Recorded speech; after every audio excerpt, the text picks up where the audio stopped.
Shri M എഴുതിയ അദ്ദേഹത്തിന്റെ ആത്മകഥയായ ഗുരുസമക്ഷം ഒരു ഹിമാലയൻ യോഗിയുടെ ആത്മകഥ എന്ന പുസ്തകത്തിലെ 5-ാമത്തെ അധ്യായമാണിത്. ഈശ്വരലഹരിയിൽ മുഴുകിയ സൂഫി എന്നാണ് ഈ അധ്യായത്തിന്റെ പേര്. ഭീമാപള്ളിയിൽ കണ്ട വിശേഷങ്ങളാണ് അദ്ദേഹം പങ്കുവയ്ക്കുന്നത്.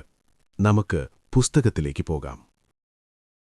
ഗോപാലസ്വാമിയെ കണ്ടതിനുശേഷം ഏകദേശം 1 മാസം കഴിഞ്ഞിരിക്കാം. ഒരു ദിവസം അമ്മയുടെ അമ്മാവനും അമ്മൂമ്മയും കൂടെ ഒരു ബന്ധുവും ചേർന്ന് ഭീമാപള്ളിയിലേക്ക് പോകാൻ എന്നെയും വിളിച്ചു. ഭീമാപള്ളി കടൽത്തീരത്തിന് സമീപമുള്ള ഒരു വിശുദ്ധ സ്ഥലമാണ്. അവിടെ ഒരു മുസ്ലിം വിശുദ്ധയുടെ ദർഗയുണ്ട്. പലരും വിശ്വാസത്തോടെ എത്തുന്ന ഒരു സ്ഥലമാണിത്. പ്രത്യേകിച്ച് മാനസിക ബുദ്ധിമുട്ടുകൾ അനുഭവിക്കുന്നവരെ കുടുംബങ്ങൾ ഇവിടെ കൊണ്ടുവരാറുണ്ട്. ഞങ്ങൾ അവിടെ എത്തുമ്പോൾ അന്തരീക്ഷം വളരെ വ്യത്യസ്തമായിരുന്നു. ചിലർ പ്രാർത്ഥനയിൽ മുഴുകിയിരുന്നു.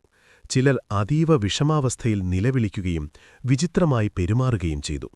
അത് കണ്ടപ്പോൾ എനിക്കല്പം ഭയവും അതിലുപരി കരുണയും തോന്നി. ബാധയൊഴിപ്പിക്കാനായി ദൂരദേശങ്ങളിൽ നിന്നുപോലും ആളുകളെ ഇവിടെ എത്തിക്കാറുണ്ട്. അക്രമാസക്തരാകുന്നവരെ പലപ്പോഴും തൂണുകളിൽ ബന്ധനസ്ഥരാക്കും. മാനസികമായ അസ്വാസ്ഥ്യങ്ങളോ വിഭ്രാന്തിയോ അനുഭവിക്കുന്ന ഈ പാവങ്ങൾ കണ്ണുകൾ ഉരുട്ടിയും നിലവിളിച്ചും ഭീമാബീബിയോട് തങ്ങളെ വിട്ടയക്കാൻ അപേക്ഷിക്കുന്നത് കാണാം. തങ്ങളെ ബാധിച്ചിരിക്കുന്ന ശക്തികൾ ഒഴിഞ്ഞുപോകാമെന്ന് അവർ ഉറക്കെ വിളിച്ചു പറയും. ഒടുവിൽ ശവകുടീരത്തിന്റെ വാതിൽക്കൽ തലയിടിച്ച് അവർ ബോധരഹിതരായി വീഴുകയും ചെയ്യുന്നു. ദർഗയുടെ അകത്ത് ഭക്തജനങ്ങൾ നിറഞ്ഞിരുന്നു. ശവകുടീരം മനോഹരമായ തുണികളാൽ അലങ്കരിച്ചിരിക്കുന്നു. ഞങ്ങളും പ്രാർത്ഥനയിൽ പങ്കെടുത്തു. അവിടെ ഉണ്ടായിരുന്ന പുരോഹിതൻ ഖുറാനിലെ വചനങ്ങൾ പാരായണം ചെയ്തു. എല്ലാവരും ഭക്തിയോടെ ആമീൻ എന്ന് ആവർത്തിച്ചു. പ്രാർത്ഥനയ്ക്കിടയിൽ ചിലരിൽ അസാധാരണമായ പ്രതികരണങ്ങൾ കാണാൻ കഴിഞ്ഞു. ഒരാൾ പെട്ടെന്നെഴുന്നേറ്റ് വിചിത്രമായി പെരുമാറി. അവൻ എന്തോ ഭയത്തോടും ആശങ്കയോടും കൂടി സംസാരിക്കുകയും പിന്നീട് തളർന്നു വീഴുകയും ചെയ്തു. ആ കാഴ്ച എന്നെ ഏറെ അമ്പരപ്പിച്ചു. ഇതൊക്കെ ബാധകളുടെ ഉപദ്രവമാണെന്നാണ് പൊതുവെ കരുതപ്പെടുന്നത്. ഒരിക്കൽ മോചനം ലഭിച്ചാൽ ആ വ്യക്തി ബോധം വീണ്ടെടുക്കുകയും സാധാരണ ജീവിതത്തിലേക്ക് മടങ്ങുകയും ചെയ്യുന്നു.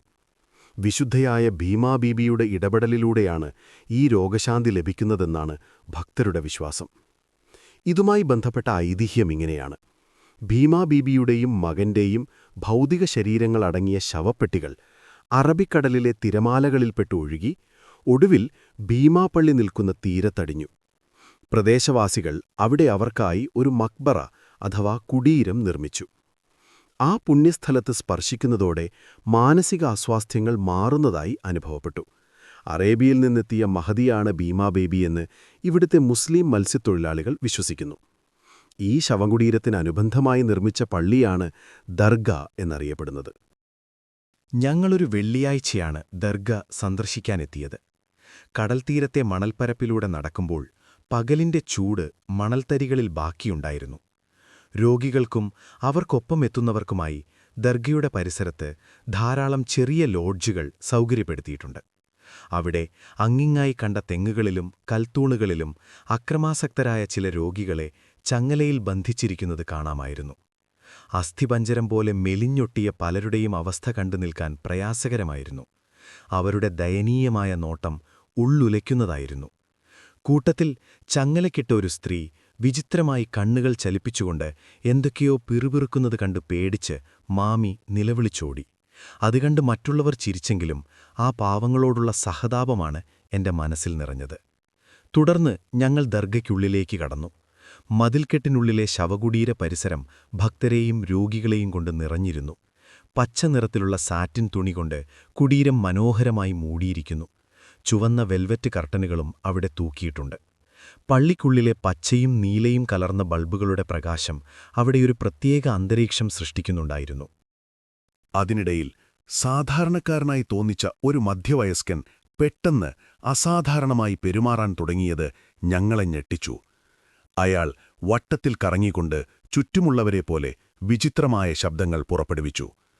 പെട്ടെന്ന് എന്നെത്തന്നെ നോക്കി പരിഹാസത്തോടെ അയാൾ വിളിച്ചു പറഞ്ഞു, "നീ എന്നെ തിരിച്ചറിഞ്ഞു അല്ലേ? എന്നെ നശിപ്പിക്കാൻ നോക്കിയാലും ഞാനിവിടെ നിന്ന് പോകില്ല." അയാൾ ഓടിച്ചെന്ന് മക്ബരയുടെ വാതിൽക്കൽ തലയിടിച്ചു നിലവിളിച്ചു, "ശരി, ഞാൻ പൊയ്ക്കോളാം. ആ കുട്ടി എന്നെ കണ്ടുപിടിച്ചു കഴിഞ്ഞു. ബീബി, എന്നെ ദഹിപ്പിക്കരുത്. ഞാനിപ്പോൾ തന്നെ നീറുകയാണ്. ഇത്രയും പറഞ്ഞ് അട്ടഹസിച്ചുകൊണ്ട് അയാൾ അവിടെ ബോധരഹിതനായി വീണു. ജീവിതത്തിൽ ആദ്യമായി എനിക്ക് ഭയവും വെറുപ്പും തോന്നിത്തുടങ്ങിയ നിമിഷമായിരുന്നു അത്. ആകെ അസ്വസ്ഥയായ അമ്മൂമ്മ ഉടൻ തന്നെ അവിടെ നിന്ന് പോകണമെന്ന് നിർബന്ധം പിടിച്ചു. എന്നെ ആരെങ്കിലും തട്ടിക്കൊണ്ടുപോകുമോ എന്ന ഭയത്താലെന്നോണം അമ്മൂമ്മ എന്റെ കൈകളിൽ മുറുകെ പിടിച്ചിരുന്നു. പുറത്തേക്കിറങ്ങിയപ്പോൾ മറ്റൊരു വിചിത്രമായ കാഴ്ചയാണ് ഞങ്ങളെ എതിരേറ്റത്. നരച്ച മുടിയും താടിയുമുള്ള ഒരു വൃദ്ധൻ നഗ്നനായി മണൽപ്പരപ്പിലൂടെ ഓടിവന്ന് ഞങ്ങളുടെ മുന്നിൽ നിന്നു. ആരെയും ശ്രദ്ധിക്കാതെ ആകാശത്തേക്ക് കൈചൂണ്ടി എന്തൊക്കെയോ ആംഗ്യം കാണിച്ച് അയാൾ പൊട്ടിച്ചിരിക്കുന്നുണ്ടായിരുന്നു. ആ മനുഷ്യന്റെ ദേഹമാകെ മണൽ പുരണ്ടിരുന്നു. കറുത്ത ശരീരത്തിൽ പറ്റിപ്പിടിച്ച വെളുത്ത മണൽത്തരികൾ കാരണം അയാളൊരു വിചിത്ര രൂപിയാണെന്ന് ആരെങ്കിലും തെറ്റിദ്ധരിച്ചേക്കാം. എന്നാൽ സത്യം അതായിരുന്നില്ല. വലിയൊരു ജനക്കൂട്ടം ഭക്തിയോടെയും ബഹുമാനത്തോടെയും കൈകൾ കൂപ്പി അയാളെ അനുഗമിക്കുന്നുണ്ടായിരുന്നു. ഞങ്ങളുടെ മുന്നിലൂടെ നടന്നുപോയ അയാൾ പെട്ടെന്ന് നിന്നു. എന്നിട്ട് തിരിഞ്ഞു നടന്ന് എന്റെ തൊട്ടുമുന്നിൽ വന്നു നിന്നു. ആ മുഖത്ത് പെട്ടെന്നൊരു ഗൗരവം പടരുകയും ചുവന്ന കണ്ണുകൾ കൊണ്ട് എന്നെ സൂക്ഷിച്ചു നോക്കുകയും ചെയ്തു. തൊട്ടടുത്ത നിമിഷം അയാൾ വീണ്ടും ചിരിക്കാൻ തുടങ്ങിയത് കണ്ടപ്പോൾ എനിക്കതൊരു തമാശയായി തോന്നി. ശരി ശരി, പോകൂ, പിന്നെ കാണാം എന്ന് തമിഴിൽ പറഞ്ഞുകൊണ്ട് അയാൾ നടന്നു നീങ്ങി. ഇത്തവണ എനിക്ക് ഭയത്തിനു പകരം കൗതുകമാണ് തോന്നിയത്. ആ മനുഷ്യൻ ഒരു ഭ്രാന്തനാണെന്നാണ് ആദ്യം എനിക്ക് തോന്നിയത്. എന്നാൽ ഭ്രാന്തും ദൈവികമായ ഉന്മാദവും തമ്മിലുള്ള വ്യത്യാസം തിരിച്ചറിയാൻ അന്നെനിക്ക് കഴിഞ്ഞിരുന്നില്ല.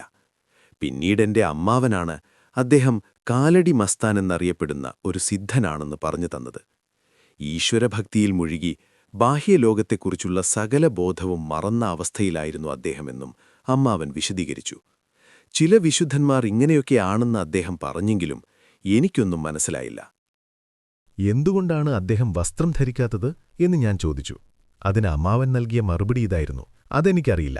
ആരെങ്കിലും പുതിയ വസ്ത്രം നൽകിയാൽ മിനിറ്റുകൾക്കുള്ളിൽ അദ്ദേഹം അത് ഏതെങ്കിലും പാവപ്പെട്ടവന് നൽകും, എന്നിട്ട് വീണ്ടും പഴയപടിയാകും.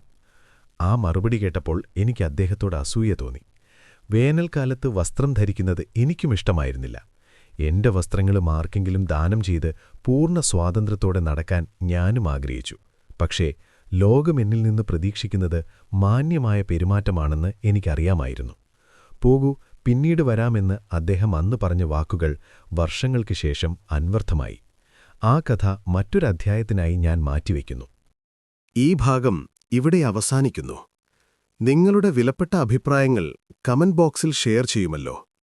അടുത്ത വീഡിയോയിൽ കാണാം.